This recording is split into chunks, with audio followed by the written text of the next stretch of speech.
Pernah kepikiran nggak sih apa sebetulnya yang ada di kepala seorang triliuner?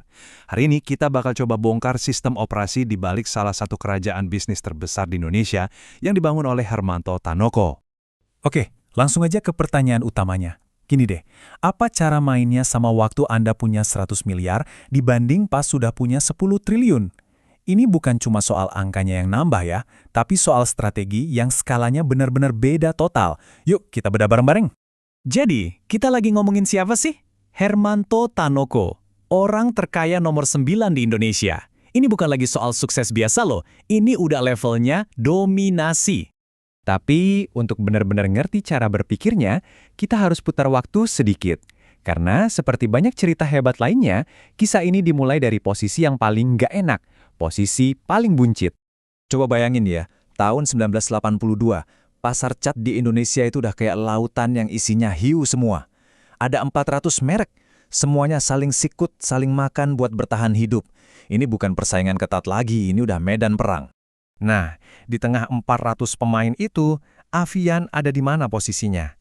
Bukan di 10 besar, bukan juga di 100 besar.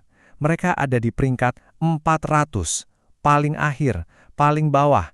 Secara statistik, peluang mereka buat berhasil hampir nol. Nah, ini bagian gilanya.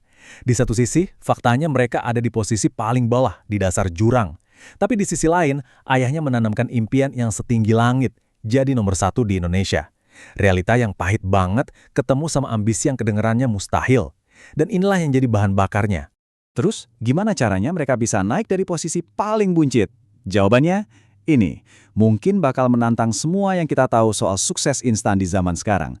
Ini bukan cerita tentang kecepatan, tapi tentang ketahanan. Coba lihat lini masa ini. Bukan setahun, bukan 2 tahun. Mereka fokus pada satu hal, yaitu cat, selama 25 tahun. Baru setelah itu mereka berani diversifikasi. Dan butuh hampir 40 tahun sampai akhirnya diakui jadi nomor 1. Ini pelajaran soal kesabaran tingkat dewa sih. Jadi apa rahasianya mereka bisa bertahan selama itu? Kuncinya satu kata, integrasi vertikal. Maksudnya gini, mereka nggak cuma jualan cat, mereka bikin bahan bakunya sendiri, bikin kalengnya sendiri, bahkan punya percetakan sendiri. Dengan ngontrol semuanya dari hulu ke hilir, mereka bisa kontrol kualitasnya, dan yang paling penting, mereka kontrol keuntungannya. Uangnya diputar lagi dan lagi buat membesarkan bisnis. Nah, setelah berhasil jadi raja di industri cat, Pak Tanoko melakukan sesuatu yang, bisa dibilang gila. Dia memutuskan masuk ke industri baru yang udah dikuasai sama raksasa global, sebuah pasar yang menurut semua orang mustahil buat ditembus. Ini definisi pertarungan David lawan Goliat yang sesungguhnya. Bayangin aja, pemimpin pasarnya udah megang 70% kue. Waktu Pak Tanoko nanya ke para ahli, jawaban mereka semua seragam. Jangan, itu misi bunuh diri. Tapi bagi dia, justru saat semua orang bilang mustahil, itu artinya tantangannya sepadan. Dan strateginya benar-benar melawan arus. Dia nggak nyerang pemain kecil-kecil loh, tapi langsung nantang sang juara bertahan. Dia nggak banting harga, malah nawarin nilai lebih lewat kemasan dan kualitas produk yang lebih bagus. Dia juga nggak bakar uang gila-gilaan buat iklan, tapi percaya sama kekuatan promosi dari mulut ke mulut. Beda banget kan? Oke, dari cerita cat dan air mineral tadi, kita mulai bisa ngelihat polanya kan? Kita bisa mulai membongkar apa sih sistem operasi yang berjalan di kepala seorang Hermanto Tanoko? Dan ini dia aturan nomor satunya, yang paling sakral. Lupakan dulu soal laba di atas kertas, lupakan soal valuasi. Yang paling penting itu cash flow, uang tunai yang benerang masuk dan keluar. Kenapa? Simple.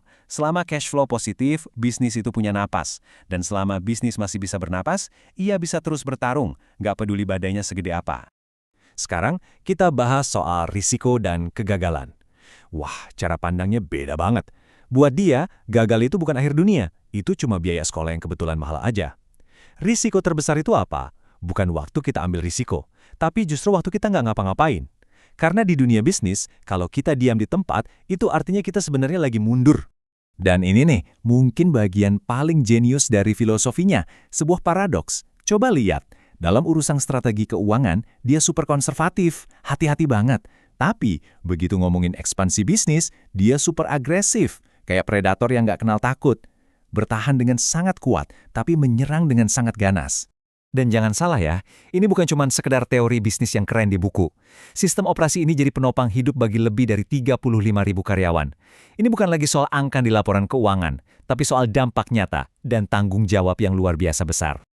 Nah, setelah kita memahami sedikit kerangka berpikirnya, sekarang mari kita coba tarik pelajaran ini untuk diri kita sendiri. Dan ini penutupnya sebuah ide yang paling kuat. Kenapa cuma 1 triliun? Impian itu harus besar. Baginya, impian yang besar itu bukan sekedar hayalan kosong. Itu adalah sebuah alat. Alat yang memaksa otak kita untuk mencari cara yang lebih besar, tindakan yang lebih berani untuk bisa sampai ke sana. Jadi, inilah pelajaran utamanya. Kisah ini membuktikan bahwa dari mana Anda memulai itu tidak menentukan takdir Anda. Bukan soal titik startnya, tapi soal seberapa besar Anda berani bermimpi. Hermanto Tanoko memulai dari peringkat 400 dengan 1 impian besar. Nah, pertanyaannya untuk Anda, apa impian besar Anda?